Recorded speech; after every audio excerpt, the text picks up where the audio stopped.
Vale más un día en tus atrios que 1000 en mis mansiones. Pisar el umbral de la casa de mi Dios que habitar en la tienda del malvado. Porque Yahvé es almena y escudo. Él otorga gracia y gloria. Yahvé no niega la felicidad al que camina con rectitud. Oh Yahvé Sebaot, dichoso el quien confía en ti. Gloria al Padre, al Hijo y al Espíritu Santo, como era en el principio, ahora y siempre, por los siglos de los siglos. Amén. Creo que nos estamos viendo, ¿verdad?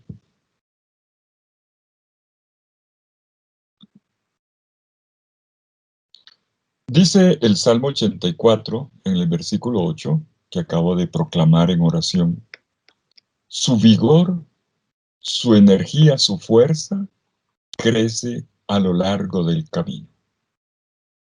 A mí esa frase me impacta mucho. El Salmo 84 describe la ruta de un peregrino que va al templo de Jerusalén. Y dice dice el Salmo que ya el camino es una liturgia. El camino ya es celebrativo, el camino es una experiencia de Dios. No tiene que llegar al final para hacer la experiencia de Dios. El camino es el lugar de la experiencia de Dios. Y describe el Salmo 84 en el versículo 8, su vigor va creciendo en la medida en que da pasos. Hasta que llega el día, cuando corona la meta, hasta que aparece Dios en Sion. Ese es el tema de esta mañana. Aprender caminando.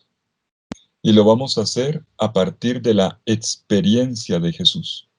Por eso el tema de esta mañana es el camino de Jesús. Y es el camino de un peregrino. Un camino que es una ruta de vigor interior. No es simplemente el mapa de una geografía misional que podríamos decir aquí y allá, por aquí pasó el Señor. No, no, no, no, no. Es un camino de vida, un camino de peregrinación hasta el momento cumbre, hasta Sion, hasta Jerusalén, donde Dios se manifiesta ante él y en él. Por eso creo que el Salmo 84 es una muy buena cifra simbólica, una muy buena clave de lectura para abrir las puertas al tema El camino de Jesús. Entonces voy a reformular el título, Camino de Jesús, más bien aprender caminando a partir de la experiencia de Jesús. Suena mejor, ¿verdad? Aprender caminando a partir de la experiencia de Jesús. Caminar es mucho más que una de las tantas metáforas posibles para expresar la experiencia de la vida humana. Hay canciones como El camino de la vida, para los que bueno, a mí no me gusta el vallenato, a pesar de que soy costeño, con todo el respeto de los demás costeños, pero no me gusta mucho el vallenato. Pero hay una canción, El camino de la vida no es como yo pensaba, como me lo imaginaba. Bueno, el camino siempre está ahí, está en las canciones más populares. O Camino viejo de mi vereda, hasta la escuela de Doña Inés, dice por allá, la música colombiana. Por todas las habla de camino. En este diplomado, la palabra camino ocupa un camino de Abraham, por ejemplo, hace un mes. Hoy hablamos del camino de Jesús. Yo los invito a intentar encontrar la confirmación de esta convicción de que el camino es una expresión de la experiencia de la vida humana, observando lo que ocurre al interior de la existencia terrena de Jesús de Nazaret. Partamos del hecho de que la experiencia de Jesús como hombre, Él es Dios, pero no podemos perder de vista que hay una encarnación, verdadero Dios y verdadero hombre, inseparables, como dice el dogma de Nicea. Jesús, en su experiencia de hombre, donde revela su filiación divina, este camino de Jesús terrenal puede ser, de hecho, retomado, revisitado y saboreado en su concreción y en su dinamismo. Y por lo tanto, con todo el valor teológico intrínseco y salvífico que tiene, lo podemos hacer mediante el análisis del progreso real, el desarrollo real que tiene la humanidad de Cristo, la persona de Cristo, en los evangelios. Viene entonces la pregunta: ¿dónde enfocar nuestra atención? Sabiendo que lo que tenemos es una hora más o menos, para que podamos responder a la pregunta, el camino de Jesús, ¿cómo es?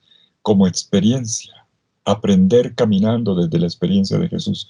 ¿Dónde podríamos, sabiendo que tenemos unos límites de tiempo y además de comprensión, una investigación necesariamente tiene que ser limitada y sintética, cómo podríamos enfocarnos? Les cuento que en estos días, tratando de pensando en ustedes, qué les iba a comunicar, qué podría comunicarles, pensé en primer lugar en el Evangelio de Lucas. El Evangelio de Lucas, y así como los Hechos de los Apóstoles, desarrolla toda una teología del camino. Y sobre todo, el Evangelio de Lucas, entre el capítulo 9, 51 y 19, 27, perfila con mucho detalle lo que significa el camino de Jesús en la subida a Jerusalén, porque él lo expande. Lo que Marcos cuenta en un capítulo, capítulo y medio, Lucas le dedica 10, porque es el camino, el camino. Sin embargo, por razón de límites y también por un interés particular, lo van a ver por qué, no voy a hablar hoy de Lucas, cuando me muero de ganas. Voy a hablar de Marcos. Los invito a abrir las Biblias ya en el Evangelio según San Marcos. Tomo Marcos por las particularidades de su originalidad narrativa. Este Evangelio de Marcos no solamente es el más antiguo, el primer evangelio en ser escrito, eso pensamos los biblistas. No solamente es el más corto, sino que puede ser utilizado, podemos tomarlo como referente, como modelo paradigmático, lo mismo, referente, para delinear la identidad de Jesús de Nazaret, como fue entendida y expresada a partir del conjunto de relaciones que poco a poco va entretejiendo con los diversos personajes del relato. Esto tiene que ver mucho con este enfoque que doy en esta mañana, tiene que ver mucho con una tesis, un trabajo de un filósofo muy creyente además, francés, llamado Paul Ricoeur. Paul Ricoeur tiene una obra titulada Soi-même comme un autre, en francés. Ser sí mismo como el otro. Y él ahí expone una teoría que se llama la identidad narrativa, que es la que yo tomo como modelo interpretativo en la lección de hoy. Entonces, dice Paul Ricoeur que es en el conjunto, en la nube relacional, lo que otros dicen de mí, lo que yo digo a los otros, como yo me digo a mí mismo, etc. Cómo puede perfilarse la identidad de un personaje. Podemos entonces, a partir de Marcos y desde esta visión, tratar de descubrir los rasgos, atención con esto, para allá vamos, los rasgos fundamentales de la experiencia de Jesús. No quiero simplemente hacer el camino de Jesús el mapa. No puedo obviar el mapa. Pero lo que me interesa es que en este mapa, en y tiene lugares además, y tiempos, sobre todo en la interacción con personajes, ¿cuáles son los rasgos? Descubrir cuáles son los rasgos de la experiencia de Jesús. Esto es lo que quiero que entendamos. ¿Cuáles son los rasgos de la experiencia de Jesús? En clave histórico-dinámica, no en clave deductiva, que es lo que haría un curso de cristología en una facultad de teología, o incluso hasta en el catecismo. No quiero abordarlo desde ese punto de vista. Quiero abordarlo en clave histórico-dinámica, dejándome ayudar por la dinámica, por el desarrollo narrativo, recorriendo entonces el desenvolvimiento del acontecer, así como se va desanudando en medio de la trama y dándonos pistas sobre lo propio del camino de Jesús. Vamos a empezar entonces. Permítame dar 3 pasos. Tenemos un buen rato para ahondar esto de la experiencia de Jesús. ¿Cuál es la experiencia de Jesús hecha camino? ¿O el camino de la vida como el lugar de una experiencia? Vamos a ahondarlo dando 3 pasos. Primero, permítame hablar de la experiencia. Tengo que colocar, los que ya me han escuchado hablar antes saben que siempre cuando coloco una premisa hay que dejarlo bien claro. El camino como experiencia o la experiencia del camino, primero. 2, cómo ocurre en el Evangelio de Marcos, lo más importante. Y 3, a qué conclusiones llegamos. ¿Por qué se nos entrega esto? ¿Por qué el evangelista Marcos decide contarnos un camino de Jesús? ¿Eso qué tiene que ver conmigo? Y esto, cómo este camino me ayuda a mirarme en el espejo y me enfoca en un proceso de renovación comunitaria, que es el objetivo de este diplomado. Por eso estamos hablando de camino. Son caminos de renovación. Hoy este camino de renovación tiene como paradigma, como modelo, la experiencia de Jesús. Primero entonces, a ver, ya, vamos para adentro. Primero, experiencia. Cojamos esa palabra. Si el camino es experiencia, entendamos, aclaremos esta palabra. La experiencia es una cuestión de camino. Ya lo vengo insinuando desde que empecé a hablar. De hacer camino. Es como hacer un viaje. Eso es experiencia.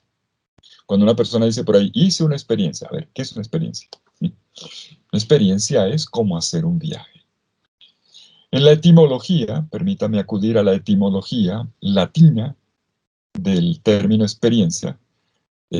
La palabra española, en español, viene casi tal cual del latín. Experi iri.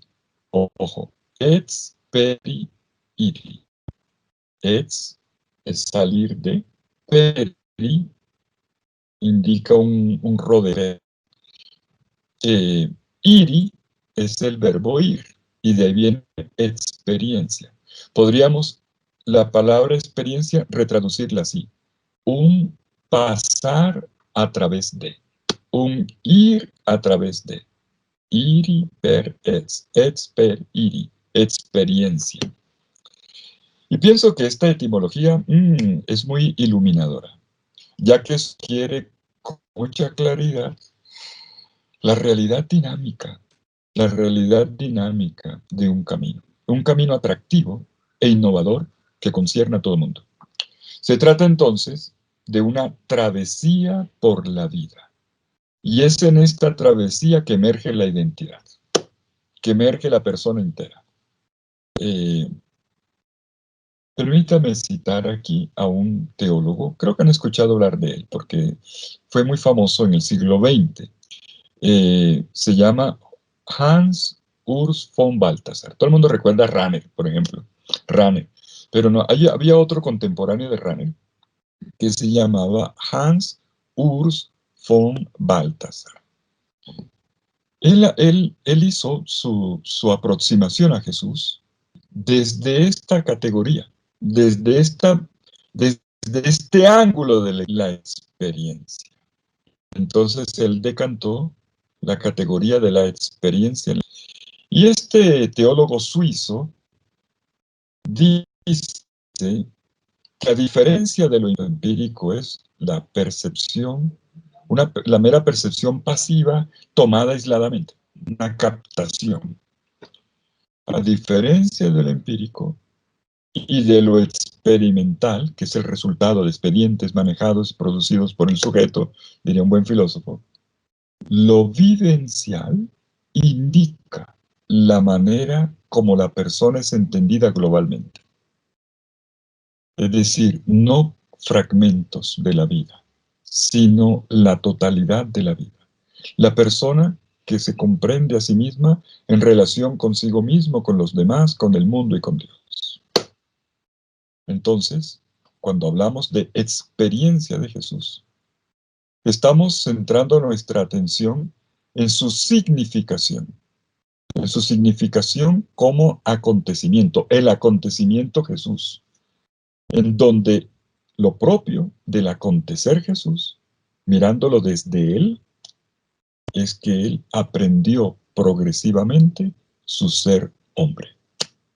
Su divinidad no le quita la humanidad. Eso tiene que estar muy claro, ¿eh?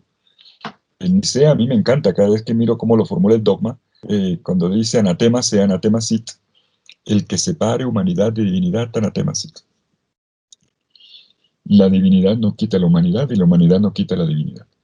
Pero esta humanidad hay que saber verla. Jesús supo hacerse hombre. Por lo tanto, acercarse a Jesús significa preguntarse qué vivió en la realidad dramática de una historia entretejida de encuentros con personas, de descubrimientos, de emociones, de decisiones, hasta su desenlace final en la muerte en una cruz. Bueno, el final es la resurrección, pero desde el punto de vista terreno hasta la muerte. Significa, en otras palabras, descubrir cómo y qué aprendió. Miren por dónde voy en términos de aprendizaje, aprender un camino. La experiencia es aprender un camino y aprender del camino. ¿Cómo aprendió? ¿Qué aprendió? En su ejercicio de una libertad históricamente situada, capaz de realizar, de revelar y de realizar el reino de Dios en la historia. Por lo tanto, nuestra tarea es rastrear adecuadamente los rasgos fundamentales de Jesús dentro de su itinerario.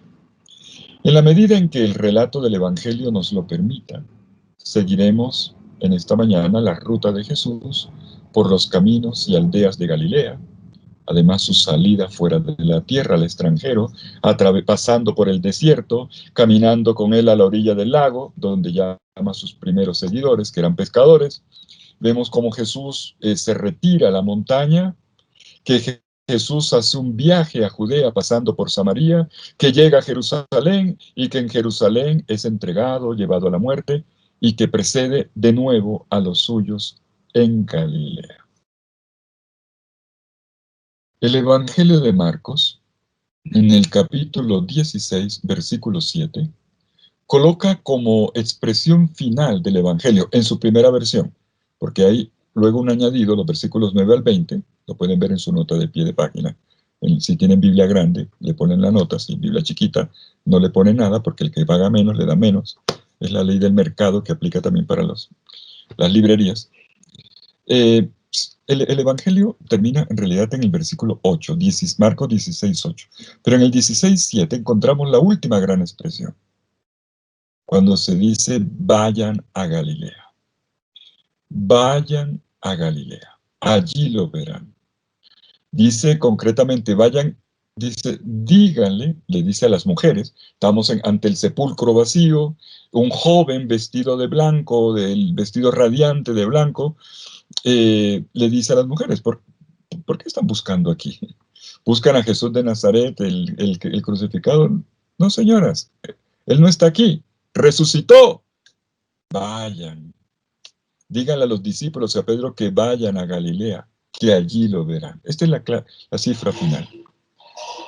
Una invitación a hacer el camino desde el principio. Y concretamente es el camino de Jesús. Es hacer el mismo camino de Jesús. Permítame solamente recordar brevemente la importancia de esa frase de 16:7 que está en la conclusión del Evangelio y qué importancia tiene para el camino. En el Evangelio de Marcos, todo parte de un fracaso. No el de Jesús, el de los discípulos.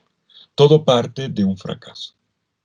Los discípulos que con tanto entusiasmo siguieron al Maestro, desde la orilla del lago, banco, desde la mesa de los impuestos, desde los diversos lugares donde el Señor lo llama.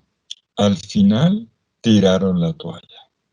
Y literal, le tiraron la toalla. Porque un joven que estaba envuelto en un manto, tiró el manto, tiró la toalla. Literal, literal. Los discípulos dejaron a Jesús solo. Y lo dejaron solo no en cualquier aspecto, en el aspecto más importante de la enseñanza que les había dado, del discipulado. En Marcos 8:34, Jesús le había dicho a los discípulos que si querían ser discípulos de él, tenían, uno, que negarse a sí mismos, dos, tomar la cruz y seguir. Y los discípulos no se negaron a sí mismos, lo negaron fue a él, pregúntenle a Pedro, no cargaron con la cruz, más bien uno le puso la cruz, Judas, tiene que ver indirectamente, a través de la entrega, y el resto huyeron. Patitas, ¿para qué te tengo? El Evangelio de Marcos parte de un fracaso, de la gente que tira la toalla. ¿Y qué propone entonces el Evangelio de Marcos al final? El maestro no se busca a otros. Es lo que seguramente habría hecho yo. Ah, no, este grupo no sirvió. Menos mal que pelaron el cobre. Me voy a buscar a gente que sirva. No, Jesús llamó a los mismos. A los mismos que fracasaron. Porque esto es muy importante en el tema de la misión. La misión no es contar un cuento, no es repetir frases que se aprenden de memoria en una escuela de evangelización o de misión. Es ser testigos de una experiencia del perdón. El Señor nos llama a partir de nuestra indignidad, de nuestros límites, incluso de nuestros fracasos. Y el Señor rehace nuestra vida y eso es el Evangelio. Vidas transformadas, rehechas, que le anuncian al mundo que este Jesús existe, está vivo y cambia vidas porque no las cambia a nosotros. Pues los discípulos de Jesús son llamados a eso. Justo en el momento del fracaso, Marcos 16:7, vayan y díganle, mujeres, ustedes son las que ya hacen el mandado, vayan y díganle a Pedro y a los demás que él va delante, vuelve a ser maestro, va delante de ustedes en Galilea, que allí lo verán. Es decir, pónganle cuidado al camino de Jesús. Al camino de Jesús como experiencia, como lugar de aprendizaje de Jesús y nuestro. Pero a nosotros nos interesa más que todo aquí el de Jesús. Ya tendremos ocasión de hablar del camino de los discípulos. Hoy quisiera centrarme sobre todo en el camino de Jesús. ¿Qué hay al interior de este camino de Jesús? Al interior de este camino está el descubrimiento de una identidad, la de Él. Ya dije, la experiencia es la captación del todo, de la identidad global, completa, integral de la persona, donde los fragmentos se componen en unidad, construyen unidad. Y esto Marcos nos lo dice, cuando nos dice, vayan a Galilea, usted en el momento en que acaba el Evangelio, tiene que devolverse en las páginas, y Marcos capítulo 1, versículo 1. Arge tu evangeliu tu Jesús Christu, huiu teu. Así comienza el texto en griego. Comienzo de la buena noticia de Jesús el Cristo, el Hijo de Dios. Y ahí está su identidad. La buena noticia consiste en entrar en el misterio de Jesús y descubrirlo con dos títulos, con dos características, dos rasgos. Mesías, Cristo, que es lo mismo, e Hijo de Dios. Hay dos dimensiones que se cruzan en la identidad de Jesús, que construyen la identidad de Jesús. Una dimensión horizontal y una dimensión vertical, una cruz, literal. Horizontal, Él es el Cristo, el Mesías. Mesías, Cristo significa lo que Él hace por mí, como enviado de Dios. Ungido, enviado de Dios, enviado del Padre para una misión salvífica. Eso es Cristo. Hay una dimensión horizontal, Jesús ocupándose del ser humano. Pero hay una dimensión vertical, la realidad de Hijo. Todo el itinerario horizontal, plano, del camino de Jesús, horizontal, como Mesías, en su misión, se comprende a la luz contemporáneamente de la dimensión vertical. Una filiación divina que se va haciendo presente en cada paso. Y por eso no se pueden separar. Pero Marcos, que es muy pedagogo también, como todos los evangelistas, tiene su pedagogía.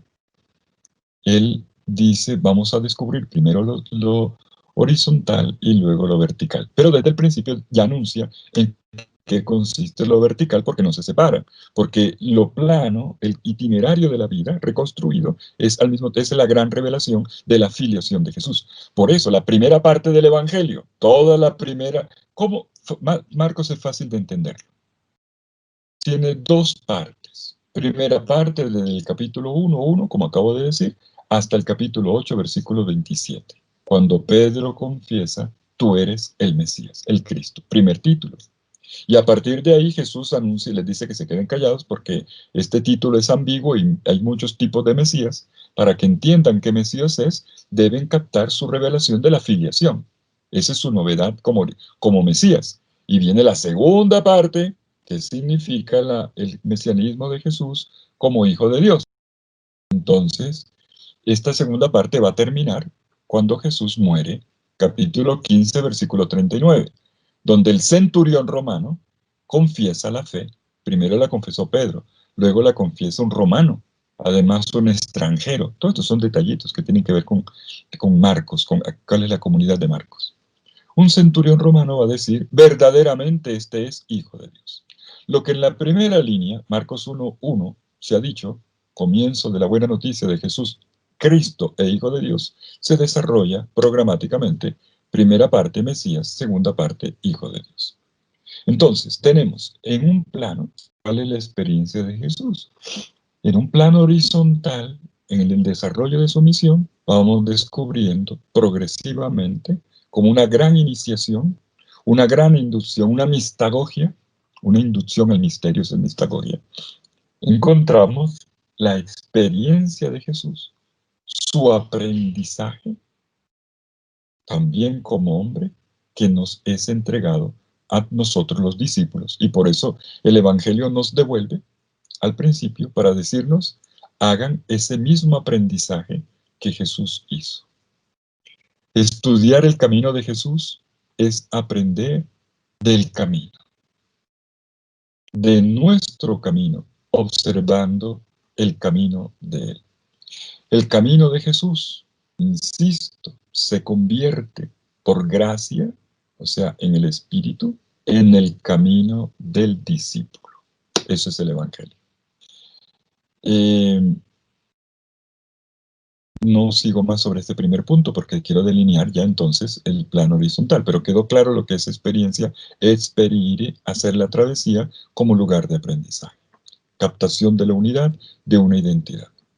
Ya tendremos otro espacio, no me acuerdo si es conmigo o con otro profesor, pero se estudiará el camino de los discípulos. Centrémonos ahora, después de todo este primer punto, ahora, en los próximos 20 minutos, en el camino de Jesús. ¿Qué es lo propio? Punto número 2. Primero, el camino como experiencia, o la experiencia del camino. Punto número 2 ahora, ¿en qué consiste el camino de Jesús según el relato de Marcos? Podemos preguntarle a Mateo, a Lucas, a Juan, incluso a Pablo. Vamos aquí únicamente Marcos. Los primeros pasos, abran por favor el capítulo 1. Capítulo 1 del Evangelio de Marcos. Los primeros pasos de Jesús en Marcos son los de un adulto. Y esto ya tiene su mensaje. Marcos no empieza con la infancia de Jesús, como hace Mateo o hace Lucas, ni tampoco con su preexistencia.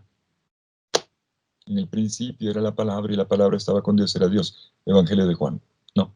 Él empieza con el Jesús ya hecho y derecho, con el Jesús de 30 y tantos años. Así empieza. Y Jesús va a ser el camino, no, según Marcos, según Lucas sí, va a ser el camino como el camino de un adulto que toma conciencia de su identidad. Y curiosamente, después del título, mírenlo, Marcos 1:1, comienzo de la buena noticia de Jesús, que es el Cristo, el Hijo de Dios, comienza una ruta, permítame decirlo así, en descenso, de arriba hacia abajo. A ver si me hago entender. El camino, la primera etapa de Jesús, ¿cómo comienza el camino de Jesús? Con un movimiento en descenso.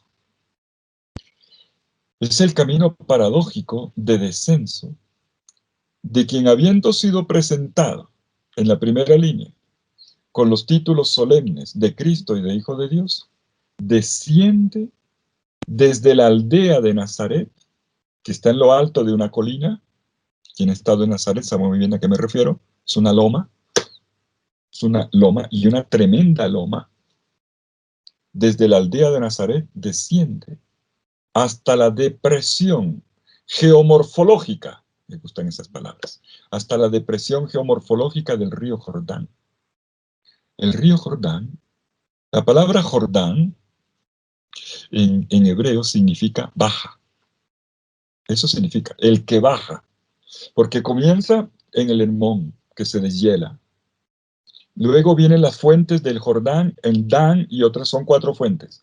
Y ahí estamos a unos, más o menos, el Hermón está a 2.800 metros de altura, casi a la altura de Bogotá. Bogotá tiene un poquito menos. Monserrate, digamos.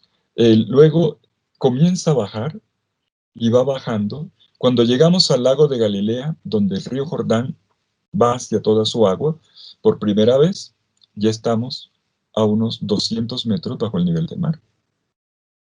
Y el río Jordán vuelve a nacer y sigue bajando, bajando, bajando, bajando, hasta que llega a 400 metros bajo el nivel del mar, mar muerto. Pues esta cifra geográfica, geomorfológica de un Jordán que baja, tiene que ver con el comienzo del camino de Jesús. ¿Lo habían pensado? ¿Lo habían pensado? Jesús desciende de la aldea de Nazaret, lo alto de una colina, a la depresión de un Jordán que está bajo el nivel del mar. Dice el versículo 9, 1:9, miren lo que miren, yo estoy leyendo la Biblia, lea la Biblia. Por aquel entonces vino Jesús desde Nazaret de Galilea y fue bautizado por Juan en el Jordán. Galilea alto, Jordán abajo, bien abajo. Entonces es un camino que lleva a Jesús a uno de los puntos más bajos de la superficie de la tierra. Ya con eso es interesante para visitarlo, indicando de esta manera una verdadera inmersión. ¿Era Jesús un turista que quería ver una de las rarezas geológicas más espectaculares de la tierra? No, no. Lo que Jesús está haciendo, el Evangelio quiere mostrarnos, es que Jesús desciende, ¿dónde? En el sufrimiento. En el sufrimiento de una humanidad postrada. Jesús desciende al sufrimiento de una manera postrada. Esto es lo que la primera parte, el comienzo, la introducción del Evangelio de Marcos está describiendo. Juan Bautista, versículos 2 al 8, es aquel que en esta parte baja de la tierra ha estado bautizando, llenando el agua. Esa agua debe estar puerca de pecados. La gente que venía a lavarse los pecados a partir de la predicación de la conversión de Juan. Jesús desciende a esta alberca de agua puerca, de pecados. Eso es lo primero que se nos dice. Y Jesús desciende allí. Y desciende con una profunda solidaridad efectiva con toda esta gente que ha venido de los alrededores y que anhela, que ansía un cambio, una renovación de sus vidas. La intervención salvífica y poderosa de Dios en su vida, con un anhelo de liberación, de perdón. Y aquí Jesús experimenta en primera mano, de primera mano. Miren, dice el versículo 10, vio. Eso significa en primera persona, ¿no? Jesús vio en primera persona, en primera mano, la apertura de los cielos y el descenso del Espíritu Santo hacia él. Vuelva otra bajada. Primero la de él y luego la del Espíritu sobre él. Y en él la voz del Padre. Y sobrevino. Y también bajó la voz del Padre. ¡Wow! ¡Qué comienzo del camino! Jesús vio la apertura de los cielos y cómo el Espíritu Santo en forma de paloma venía sobre él, y junto con él una voz del cielo dirigida a él, no a la gente, a él, por parte del Padre, que le dice: tú eres mi Hijo amado, en ti pongo mi complacencia. Estoy contento, estoy complacido contigo. Versículo 11, 1:11. Y enseguida, ¿cuál fue el punto de partida? Un descenso. Pero este descenso, el camino comienza así, el de Jesús. Luego miraremos el tuyo, el de Jesús. ¿Cómo empezó, cómo hizo Jesús su camino? ¿Y qué experiencia, qué aprendizaje hay en este camino? Que es la pregunta. Por eso le gasté toda la media hora de introducción, por eso. Importante. Enseguida, en el versículo 12, se dice enseguida. A continuación, dice la Biblia que tengo aquí. Prefiero en griego, eutis. Eutis significa inmediatamente, a la hora. Eutis, ese es eutis. Ya. A través del eutis, que nuestro léxico marcano indica no solamente una sucesión temporal cercana, sino un movimiento irresistible. Eso es el enseguida. Enseguida a una persona le hacen así, oye, ya. Pero indica un impulso.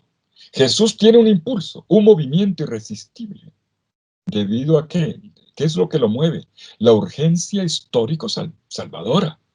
Que lo empuja, ¿quién es? El Espíritu, donde está latiendo el querer del Padre, la fuerza del Padre para salvar. Y entonces el Espíritu que lo empuja. ¿Pero a dónde? Al desierto. Donde permanece 40 días siendo tentado por Satanás. Versículos 12 y 13 del capítulo 1. ¿Qué quiere decir esto?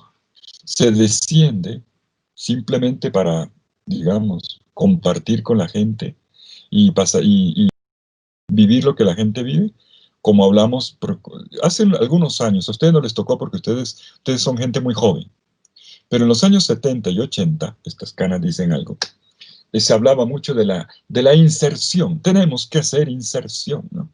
Salgamos de nuestros palacios, eso está bien. Salgamos de nuestra comodidad, salgamos de las casas grandes, estoy hablando de los religiosos, y vamos a insertar. Entonces nos vamos a las casitas, minuto de por las casitas, vámonos a los barrios más pobres.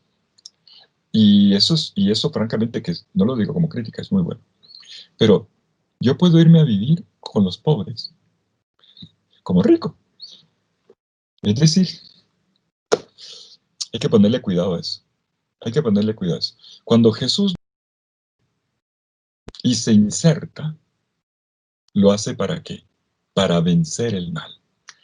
Por eso, enseguida del bautismo, en esta bajada, además triple bajada, bajó el Espíritu, bajó el Padre, en la voz, el Espíritu ahora lo empuja al desierto. La bajada es más profunda, al terreno del mal. Allí donde habita el mal. ¿Para qué? Para vencerlo. Mutatis mutandis, haciendo la transferencia. Es como si yo dijera, voy a descender a las profundidades de la necesidad. Entonces me voy a vivir al centro de Bogotá. A mí el centro de Bogotá me encantaba, pero ahora no sé por qué me da como susto. Y entonces me voy al barrio Santa Fe. Y yo digo, bueno, con la Fundación EUDES voy ahora a acompañar las chicas de la calle, los chicos, y con los delincuentes, voy a hacer pastoral. No es el hecho de estar ahí. Jesús fue empujado por el Espíritu al desierto. ¿Para qué? Para vencer el mal. Yo puedo ir de turista, puedo ir como un estudioso, puedo ir como un sociólogo a tomar fotos y a cosas y no untarme. Es para vencer el mal. Si tú no estás transformando, no estás haciendo nada. Aquí está el comienzo del camino de Jesús, está muy bien planteado.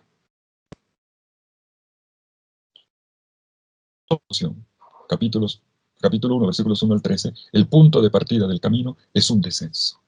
Pero un descenso que tiene su punto más bajo en la lucha contra el mal. La experiencia, y lucha para ganar, ¿eh?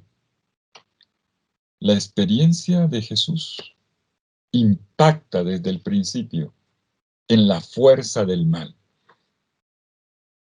Y no lo hace sin ser golpeado también. Esto es propio de la salvación de Jesús y de la experiencia de Jesús. Cuando me hablan de Jesús Salvador, Me pintan a veces una llantica, como un salvavidas, la imagen de Jesús Salvador, la esperanza, un ancla, el amor, un corazón, Jesús Salvador, un salvavidas. Y digo, ay no, cámbienme el salvavidas, porque el salvavidas, me lo dicen a mí que soy costeño, el salvavidas es aquello que tú tiras desde arriba y tú sacas al ahogado o al que se está ahogando, pero tú no te mojas. ¿Y cómo nos salvó Jesús? Tirando un salvavidas, una cuerdita, una llantica. No, él se tiró al agua y se ahogó. Por eso murió. Murió por mí, para salvarme.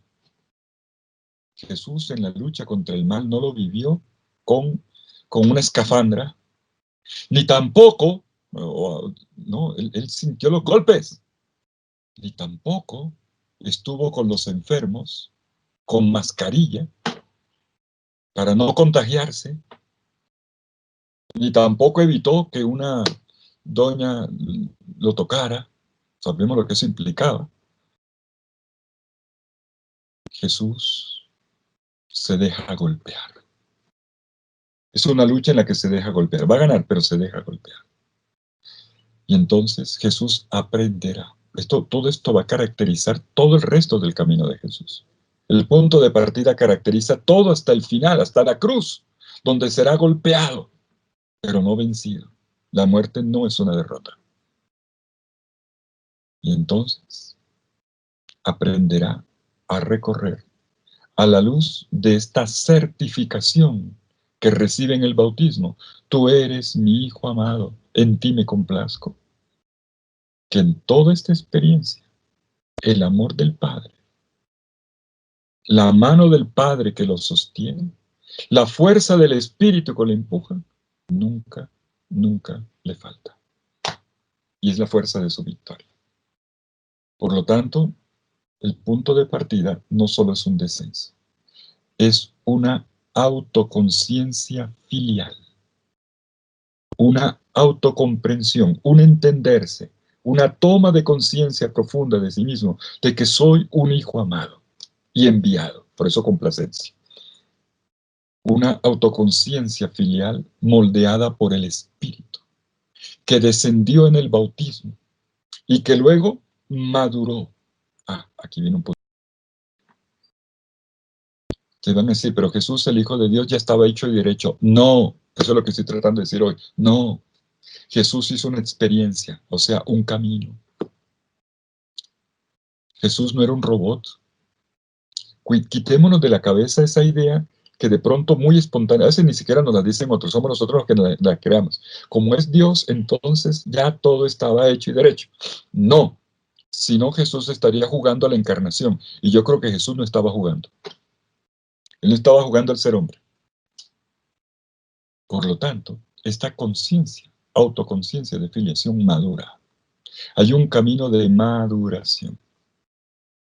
Lo que el Espíritu que descendió en él en el bautismo y le ayuda a captar y lo impulsa, madura ¿dónde? ¿Cuál es el lugar de la maduración de esto?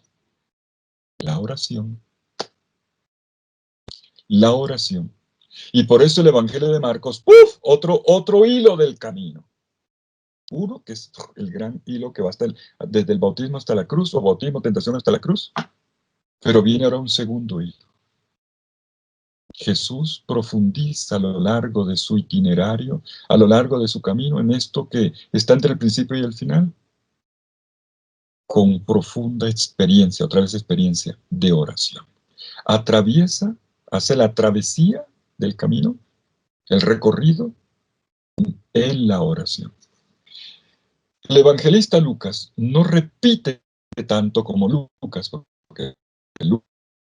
eso me gusta tanto Lucas, y por María. Marcos habla menos de la oración, pero cuando habla, habla. Hay una diferencia. Habla menos, pero para colocarlo en los lugares precisos. Miren, por favor, Marcos 1:35, que es un relato que no es un cualquier relato, es un relato programático. Es el primer día de misión de Jesús, que es el modelo de la misión entera. El día de Cafarnaúm. ¿Dónde termina? En oración. Por lo tanto, es programático. No es que Jesús oró ese día, es que oraba siempre en la misión. En 6:46, después del milagro, que es el milagro más, digamos, apoteósico, donde Jesús no le hace milagro a uno o dos, sino a 5,000, es el milagro más apoteósico, más apoteósico, es una redundancia. Apoteósico, Jesús, después del milagro de la multiplicación de los panes, se va a orar. Es un momento clave. Y luego en el capítulo 14, versículos 32 al 41, tenemos a Jesús orando en el punto de partida de su pasión. La pasión comienza en la oración. Tenemos entonces que Marcos en 3 momentos cruciales va a desarrollar, segundo hilo, toda esta conciencia de Jesús profundiza en la oración. Como algo que caracteriza y que cualifica el núcleo vital de la experiencia de Jesús. Camino como experiencia como hacer un camino. Vamos entendiendo, ¿verdad? El regreso a Galilea, volvamos al capítulo 1, versículo 14. Con el anuncio de la buena nueva de que el reino de Dios está cerca, capítulo 1, versículo 14, y vino Jesús a Galilea, después que Juan fue entregado y predicaba la nueva nueva de Dios, diciendo, abre comillas, el tiempo se ha cumplido, el reino de Dios está cerca, convertíos y creed en la buena nueva. Cualquiera se lo sabe de memoria. Vemos a un Jesús que ya viene con el gran anuncio del reino. ¿Y qué hace con ese anuncio? Camina. Jesús camina. Camina por todos lados. Camina, el primer camino, el primer trecho del camino es a la orilla del lago. Dice el capítulo 1, versículo 16, que rodeaba, cuidado con el relato de la vocación. No es que Jesús se para en la orilla, los ve y le grita, no. Miren bien el texto, dirá. Jesús rodeaba, bordeaba, estaba en camino, caminando. Jesús camina por la orilla del lago, y no una vez, muchas veces. En el versículo 19 se dice, yendo más lejos, continuó caminando, versículo 19, 1:19, caminando. Vio a Santiago de Juan, caminando siempre, caminando. Va avanzando. Mientras camina, observa a los pescadores que estaban primero dentro del lago y aquellos luego, en segundo momento, que estaban ya lavando las redes. La llamada de los primeros discípulos, que tiene como momento cumbre la respuesta, y ellos le siguieron, 1:18, lo siguieron, versículo 20, lo siguieron. Lo que indica es que Jesús camina. Lo siguieron. ¿Quién es Jesús? El caminante. Y los discípulos harán ese mismo camino de Jesús de aquí en adelante. El discipulado es el hacer el camino de Jesús. Y compartirán con él su experiencia identitaria y su misión, porque es un camino misionero. Y es un camino para ellos que se convierte también en camino formativo. Misión para todos, para ellos específicamente un camino de formación. Los discípulos serán formados en este camino porque el mismo maestro les va a decir, miren, yo voy para allá, vengan conmigo. El que quiera ser mi discípulo, camine conmigo, sígame. Niéguese a sí mismo, tome su cruz y sígame. Y por eso es tan importante los 3 anuncios de la pasión. Porque caminar con Jesús es caminar su camino hacia la cruz. Marcos 8:27, Marcos 9:30-31, Marcos 10:32-34. Los 3 anuncios de la pasión para decir la gran ruta. Pero viene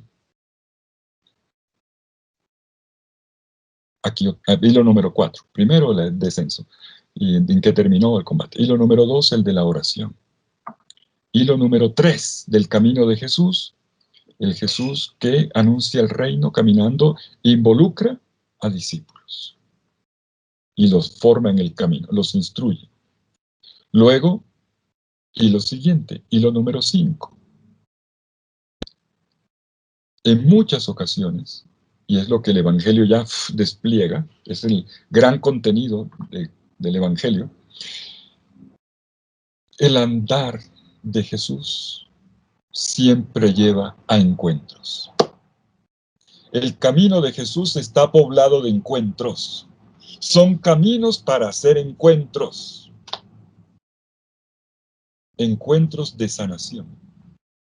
Mucha gente que viene donde Él o Él busca, experimenta la sanación. Por todos lados se dice eso en el Evangelio. Citar, ¿qué padre que cita? Pues lea el Evangelio entero, porque todo el tiempo está haciendo eso. Todo el tiempo. Encuentros también de controversia. Encuentro con los enemigos. En el camino hay enemigos. Perdónenme ustedes, bendito Dios que ustedes no han tenido enemigos y que nadie les ha puesto obstáculo en el camino. Bendito Dios que los ha cuidado tanto. Pero Jesús no. Jesús tuvo enemigos. Hubo gente que se le atravesó en el camino, a dañarle el camino. Y entonces encontramos en el camino no solamente encuentros que terminan en sanación, en transformación de personas, sino encuentros de pelea, para dañarlo a él. Por ejemplo, Marcos 2, 23, 24, Marcos 8, 11. Encuentros de conversión. Encuentro, por ejemplo, Leví. Marcos 2, 14. Jesús camina, pasa por el camino y se atraviesa con el camino de Leví, que está sentado en el banco de los impuestos. Ven y sígueme. O encuentros con personas ricas, como el joven rico, que viene al camino de Jesús. Jesús iba caminando y un joven vino a su encuentro. Tenemos entonces un camino hecho de encuentros. Y este camino hecho de encuentros se va expandiendo. Desde Cafarnaúm, que es la base de la misión, a la orilla del lago, esa era su base misionera, luego Galilea, luego los alrededores, Sion, Tiro, Sion, Decápolis, a la izquierda y derecha, y así va ampliando y ampliando y ampliando y ampliando y ampliando. En ese camino Jesús predica, Jesús sana, Jesús encuentra, Jesús hace amigos y también rebate enemigos. Pero no puedo dejar pasar aquí un detalle más. En este camino de Jesús ocupa un lugar importante, un andar que no es sobre tierra. Las travesías del lago son muy importantes en el camino. Hay 3 travesías del lago. A mí me llama la atención. A mí siempre me llama la atención. ¿Cómo es que Jesús al principio los llama y les pide que dejen la barca? Y después Jesús está subido en la barca con ellos. Al final, ¿la dejaron o no la dejaron? Y ocurre en Marcos que 3 veces, una en el capítulo 4, en el capítulo 6 y otra en el capítulo 8, 3 veces los discípulos suben a la barca, capitaneados por Jesús, para ir a la otra orilla. Y las 3 veces que suben a la barca, siempre hay algún lío.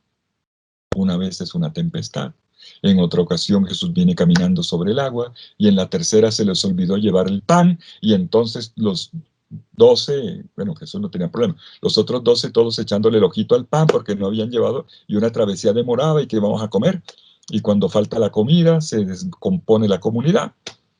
Si usted dice no hay oración, nadie dice nada, pero si dice no hay comida, prepárate. Y cada vez que se montan a la barca pasa algo. Pero esto es parte del camino. Un camino de intimidad con los discípulos, no solamente en las rutas físicas, pedregosas, sino también los caminos en el mar. Son caminos hechos en el mar.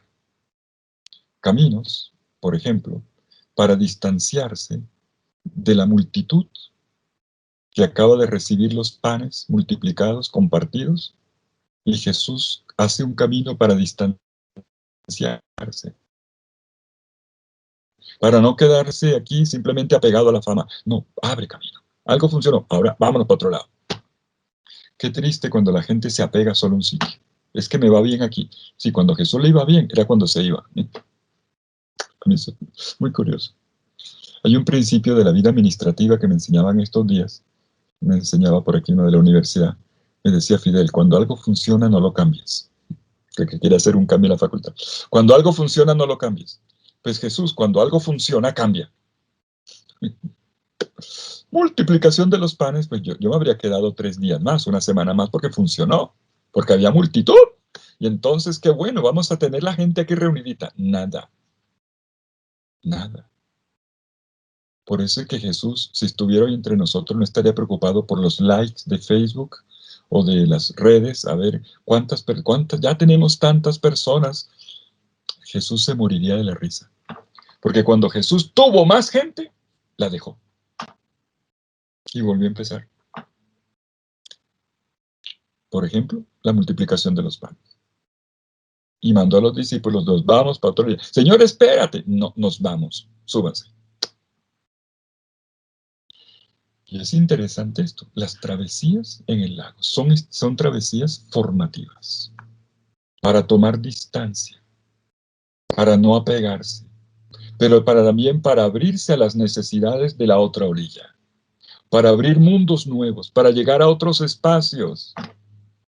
Incluso, a mí me llama la atención en Marcos 8:13, cuando Jesús deja plantados a los fariseos, Señor, queremos que nos hagas un milagro. Y Jesús dice, haz esto. Dice el texto griego, respiró profundo, les puso mala cara y se fue. Y enseguida se sube a la barca con los 12, cuando se le olvidó el pan, y va a pelear con ellos. Jesús, miren, en la segunda travesía del mar, Jesús camina en el mar, en las tempestades, camina al lado de los que están cansados de remar y que tienen el corazón endurecido. Él lo dice en Marcos 6:52. Es que no entendían lo de los panes porque tenían el corazón encallecido. Jesús camina al lado. Y para esto se acerca a ellos caminando sobre el mar. Este es el caminar de Jesús. Tenemos entonces la línea 6, la línea del mar, caminar sobre el mar. Pero hay otro lugar donde Jesús camina. Línea número 7, la montaña. En otras circunstancias, el Evangelio de Marcos nos dice que Jesús sube a la montaña, es parte del caminar. La montaña es un lugar bíblico por excelencia del encuentro con Dios, el lugar donde se estipuló la alianza, donde Moisés iba con frecuencia a hablar cara a cara con Dios como con un amigo, bueno, a encontrar la fuerza porque el camino del Éxodo era complicado. Por lo tanto, la montaña nos habla de algo importante en la experiencia, en el camino. Es el lugar de la maduración de esta filiación. Es el lugar donde Jesús, en diálogo con Dios, en lo alto, puede mirar el conjunto, como ocurre cuando uno sube a Monserrate, fue la ciudad. El conjunto. La toma de conciencia permanente de para dónde va mi vida. Es importante parar. Hay que subir a la montaña para ver el conjunto y redireccionar. Hay que hacerlo. Para estar seguro de que estaba cumpliendo la voluntad del Padre. Y vemos hablé de 3 oraciones, ¿verdad? Hablé de 3 travesías del mar. Pues también hay 3 subidas a la montaña. A Marco como que le gusta el 3, ¿ah? Que le gusta. 3 subidas a la montaña. Marcos 3:13, 1. Sube a la montaña y allí elige a los 12, al grupo más estrecho a él. Y dice que los escogió según el querer de Dios. Importante esa frase. 2. Marcos 6:46. Después de la multiplicación de los panes, y en el momento en que empieza la travesía de los discípulos, Jesús no se sube en la barca. Después en la segunda, después de la segunda multiplicación, Jesús, estoy confundido, no es la primera multiplicación de los panes. Después de la primera multiplicación de los panes, Jesús los manda y él se va a la montaña a orar. En aquella ocasión en que quiso tomar distancia en el momento de mayor fama, digámoslo así, o mayor aceptación, Jesús a los discípulos los manda a la otra orilla y él se va a orar a la montaña, huyendo del aplauso, buscando la soledad. Después bajará y encontrará a los discípulos en el lago caminando sobre el lago. La tercera vez, Marcos 9:2. Marcos 9:2, en la transfiguración. Jesús sube a la montaña con 3 testigos privilegiados, Pedro, Santiago y Juan, y delante de ellos se transfiguró. Sabemos que es una experiencia profunda, no solamente, según Lucas es de oración, según Marcos es de revelación. Y más adelante nos encontramos, línea 9, con otra montaña, el Monte de los Olivos, donde Jesús va a hacer en un lugar de la montaña que se llama el Getsemaní, una oración, va a ser una subida también, y donde va a vivir una experiencia no menos fatigosa, la de la oración entre lágrimas. Pero antes de recordar esto, de evocar esto, quiero decirles, ¿por qué estamos evocando esto? Si tú no conoces el camino de Jesús, tú no vas a entender el tuyo, ni vas a poder proyectar tu comunidad. Por eso hay que estudiarlo, por eso estamos aquí, el camino de Jesús. El discípulo está llamado a seguir un camino real de Jesús. Y el verbo griego es akoluteo. A Marcos le gusta mucho este verbo, akoluteo, seguir, seguir, seguir. Los discípulos lo siguen desde la orilla del lago, dejaron las redes y lo siguieron. Lo sigue Leví, primero es 1:18, en 2:14, Leví se levantó de la mesa y le siguió. Y todo esto implica, para caminar, hay que desprenderse, para marcar un comienzo nuevo y dejarse sorprender por la enseñanza de Jesús, que siempre es desconcertante, siempre. Y Jesús lo va a recordar. Si quieren ustedes ser discípulos míos, tienen que caminar mi camino, hasta la cruz. Caminar mi camino, es más, no hasta la cruz, ya cargando la cruz, perdón, aclaro, ya cargando la cruz. Los discípulos esto les va a costar trabajo, porque lo va a desanimar. A mí me encanta el texto de Marcos 10:32, lo tengo súper subrayado en mi texto. Jesús caminaba delante de ellos, dice Marcos 10:32, y ellos se desanimaron. Mírenlo. Y ellos le seguían asustados. Pero bueno, no solamente asustados, sino que tirarán la toalla. Como Pedro que lo niega, Judas que lo traiciona, o Marcos 14:51, un joven, un neanisco se dice en griego,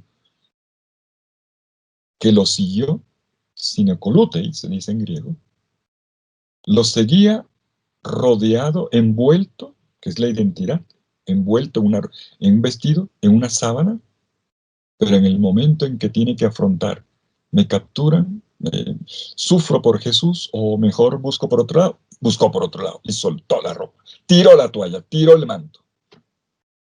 Es la síntesis del fracaso de los discípulos para entrar en el camino de Jesús. Saltemos porque ya estamos en el final y el tercer punto se me va a quedar, pero bueno, todas estas etapas son muy importantes. Todas estas etapas son muy importantes. Siguiendo la ruta, me salté aquí la misión de Jesús fuera del país, tanto en la Decápolis como en Tiro y Sidón. El camino de Jesús en el extranjero, me lo salto. Quiero dar el salto hacia lo fundamental final. Jesús camina con todo este anhelo de liberación de todos, de Galilea, del lago, de Tiro y de Sidón, de la Decápolis, ofreciendo signos de liberación, de salvación. Jesús entonces decide ir a Jerusalén. 10. Último Jerusalén. Y no lo hace sin pasar por Jericó. Me salto también porque Jericó. Y cuando llega a la ciudad santa, va a ir varias veces al templo para observar, para expulsar a los vendedores del templo. No me conviertan el templo en un mercado, y todavía lo seguimos convirtiendo en mercado. Y queremos hacer finanzas con la iglesia. y, y va al templo también a discutir y a discutir con las autoridades y a enseñar a sus discípulos. Y allí Jesús, en el templo, se da cuenta de lo duro. Donde uno tendría, lo digo por mí, donde tendría que poner el corazón más blandito es en el templo. ¿Y qué encontró Jesús en el templo? Corazones duros. Gente molesta, gente cabreada, no, gente molesta con él. Las autoridades religiosas que vienen aquí para cutucarlo y probar, y al final para capturarlo y matarlo. Y Jesús, allí en el templo, va a anunciar el fin de este templo. Y hablará de un templo nuevo en él. Y Jesús sube finalmente su último camino, Jerusalén, y su ultimísimo camino, la cruz. Su último trecho en la tierra es cargando una cruz hasta la muerte. Ese es el camino de Jesús, mis queridos amigos. Pero no quiero terminar sin aludir a lo último. Dije que había un punto 3, me toca abreviarlo. ¿Qué se aprende de este camino?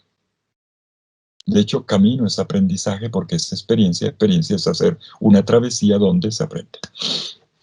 Es un juego de palabras. Aprender caminando. ¿Cuál es el aprendizaje fundamental? Lo dije cuando leí 1.1, Marcos 1.1. Hay una dimensión horizontal y una vertical. La dimensión horizontal es el trazo del camino, como Mesías, haciendo aquí y allá, allá, el hacer, pero el camino al mismo tiempo está atravesado verticalmente por su filiación, su conciencia de filiación. Y en las últimas horas de la vida de Jesús, Marcos saca a la luz, como nunca, esta filiación de Jesús. El evangelista, y es por eso es importante estudiar el Evangelio, leerlo con cuidado, ya no presenta verbos de movimiento que tengan a Jesús como sujeto. Es muy curioso. Ya no es Jesús el que camina, el que va donde quiere, sino que son otros, los soldados, la multitud, los sumos sacerdotes, quienes lo hacen ir donde ellos quieren. Esa es la conclusión del Evangelio. No es el Jesús que camina, sino el que hacen caminar. Lo condujeron, Marcos 14:53, Marcos 15:16, 15:20, 15:22. Bueno, se lo llevaron, dice 15:1, donde ellos quisieron. Y entonces, ¿qué vemos? Que en estas acciones impuestas por los hombres, en las que la libertad y la plena conciencia de Jesús no desaparecen para nada, en absoluto, se destacan las referencias a la realidad de la entrega. Se pone en todo, Jesús se pone en todo sentido en manos de otros, en manos de la gente. Jesús ya no puede huir. Bueno, tampoco quiere. Jesús no escapa de la condena. ¿Y qué hace entonces? El punto más bajo, acuérdense la línea número 1, toca el punto más bajo, afronta las consecuencias extremas de la actitud de los hombres, el mal. El camino de Jesús llega ahí. Y ahí hace el gran giro. Jesús elige libremente lo que da sentido a todo su camino. Elige libremente expresar hasta el final, de una forma que no es pasiva, el sentido de una vida enteramente dedicada al servicio de los hombres. Lo que había dicho antes en el camino, precisamente Jericó, que me lo salté, el Hijo del Hombre no ha venido a ser servido, sino a servir y a dar la vida en rescate por muchos. O en Marcos 14:22-24, tomen, esto es mi cuerpo. Esta es mi sangre del pacto, de la alianza, que es derramada por muchos. Y esto lo hace, esta entrega, este ponerse en manos lo hace sin imponer la imagen de un Dios vengativo.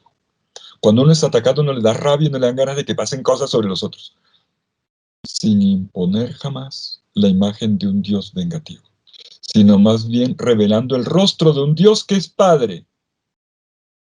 Y en el cumplimiento de la voluntad de este Padre, Jesús es el primero en abandonarse completamente, confiada. Y todo esto se resume en el verbo entregar. En griego, paradidomi, entregar, que adquiere un significado nuevo en el contexto de la pasión. Queda preñado de significado. Los hombres se entregan a Jesús, pero la entrega de Jesús es mayor. Y desde esta entrega de Jesús todo cambia. La entrega, por una parte, es la entrega que los hombres hacen de Jesús. Judas entrega a Jesús de una forma maquinada, finalmente realizada. Es arrestado, llevado donde Pilato y luego entregado a la multitud para que lo ejecute, bueno, con manos de los soldados. Miren 15:15, Marcos 15:15, verán que estoy diciendo. Eso por una parte. Pero por otra parte, el verdadero sujeto es Jesús, del verbo entregar. Les dije que en el final de Marcos, Jesús no es sujeto del verbo caminar, como toda la parte anterior. Jesús es sujeto del verbo entregar. Entregarse. Él es entregado, pero Él se entrega. En 3 veces se habla de esta entrega, otra vez 3. Vuelve y dele con el 3. Caramba, niño. 3 veces. 9:31. Jesús anuncia la pasión. El Hijo del Hombre es entregado en manos de los hombres. Marcos 10:33. El Hijo del Hombre será entregado a los principales sacerdotes, a los somos sacerdotes y de los escribas. Marcos 14:41. En el momento en que lo capturan, él dice, el Hijo del Hombre es entregado en manos de los pecadores. Entregado.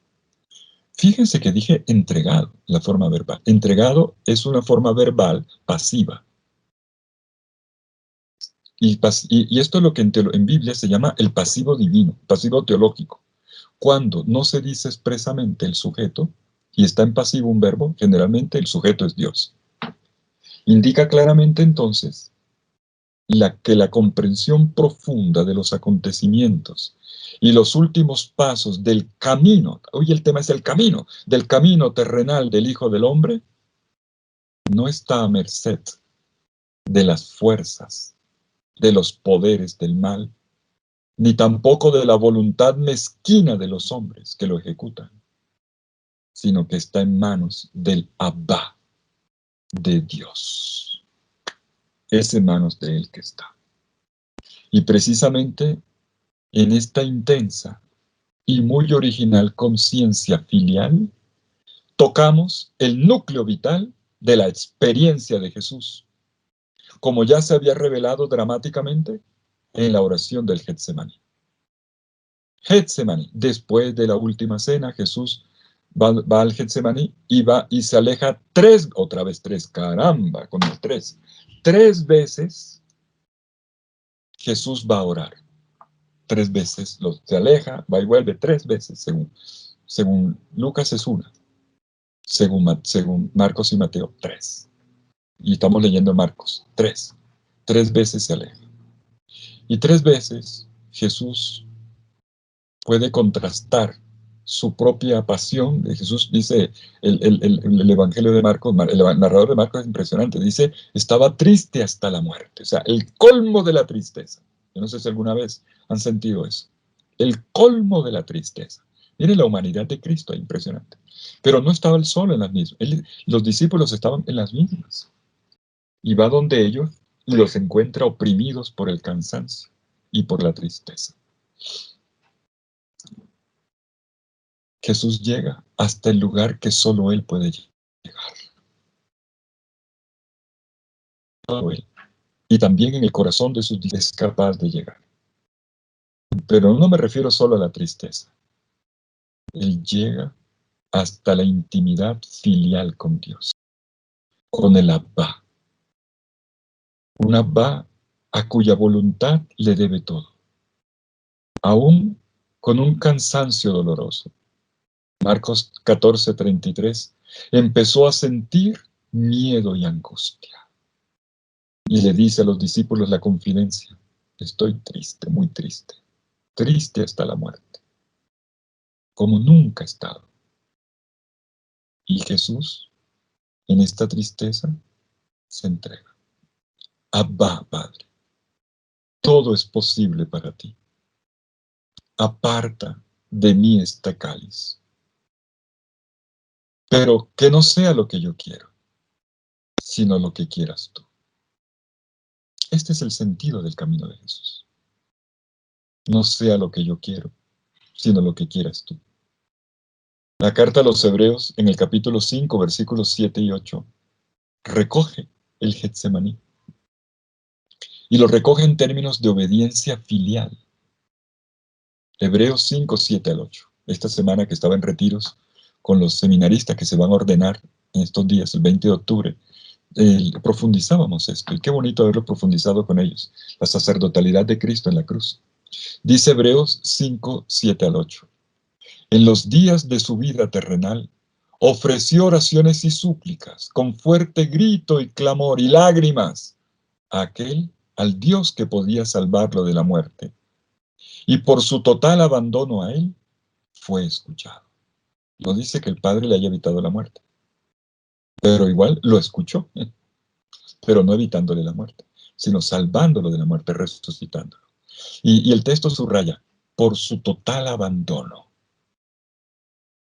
Y entonces agrega el autor de la carta a los Hebreos: aunque era un hijo, aprendió por la obediencia, por las cosas que sufrió. Y ya coloca el verbo aprender. Miren Hebreos 5, 8, aprender. ¿Quién dijo que Jesús, por ser hijo de Dios, era sabido? Él aprendió. No lo digo yo, lo dice la palabra de Dios. Aunque era hijo, aprendió.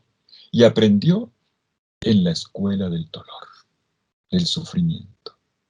Un sufrimiento vivido en la obediencia al Padre, que es el núcleo de todo. Padre, no sea lo que yo quiero, sino lo que quieras tú. Se retrata en este instante toda la existencia terrena de Jesús, atravesada por un camino vivencial, muy rico, muy dinámico, del que en 10 líneas hemos trazado lo fundamental en la mañana de hoy. Pero las 10 líneas se anudan en este final, en la entrega, en el abandono, y Jesús llevando al extremo el don de su propia vida por los hombres, por la humanidad, en conformidad con el querer y el amor del Padre, expresado en términos de obediencia. No sé si es claro. Y esta actitud, que solo significa cumplimiento activo de la voluntad del Padre, es ante todo escucha, acogida de sus palabras, de sus obras, de la vida misma, tal como procede del Padre. Jesús da lo que recibe. Y esto es lo que aprendió a lo largo de su camino de vida. Esto también lo podemos leer en Marcos 15:34, en la oración de Jesús, que hace eco al Salmo 22, Dios mío, ¿por qué me has abandonado? En la prueba vivida, en la total entrega de sí mismo. Termino. La conciencia de que el camino de uno no termina con un fracaso, como le pasó a los discípulos en la primera etapa, sino con un nuevo llamado que consiste en hacer nuestro el camino de Jesús. Implica entender también que el camino de Jesús no terminó con la muerte, ni con esto que se hizo con manos de los hombres. Que la cumbre del camino de Jesús, como será también el del discípulo, ese es el otro tema que vendrá, es la obediencia al Abba. La obediencia al Abba, al Papito Dios. Una obediencia que Jesús renovó constantemente en el camino. Ya vimos las líneas. Y de todo el camino de Jesús se desprende de ahí. Y entonces vuelvo al punto con el que empecé esta lección de hoy. Para mí es muy clara y muy incisiva la seguridad con la que Jesús manda llamar a sus discípulos al final del Evangelio. Marcos 16:7. Vayan y díganle a Pedro y a los discípulos que Él irá delante de ustedes a Galilea. Acuérdense que es el cumplimiento de la promesa. Cuando Jesús sale del cenáculo y va camino al Getsemaní para entregarse Él, le dijo a los discípulos: herirán al pastor y se dispersarán las ovejas. Pero no se preocupen, yo iré delante de ustedes a Galilea, los volveré a reunir. Al fin y al cabo, el camino de Jesús y el nuestro se juntan porque Él nos congrega, porque Él, el resucitado, que vivió el camino completo, nos asocia. Y Jesús es uno que siempre, siempre está abriendo camino. Lo hizo Él y lo hace con nosotros. Ojalá nos pueda resonar mucho el texto de Marcos 10:32. Jesús caminaba delante de ellos. Y mientras el Evangelio va mostrando el miedo de los discípulos frente al camino del Maestro, temiendo ellos por sí mismos, al mismo tiempo se va revelando que en el destino sufriente del Hijo de Dios e Hijo del Hombre se abre un nuevo horizonte de vida. Su camino no termina en la cruz, su camino se abre para siempre en la resurrección y su destino es el Padre. Y por eso nuestra mejor conclusión hoy es Marcos 16:7. El camino de Jesús hoy es tu camino. Él va delante de ti a Galilea, donde todo comenzó. Vamos a caminar con Él. Espero que haya sido útil hoy esta lección, el camino de Jesús. Un gusto haber compartido con ustedes.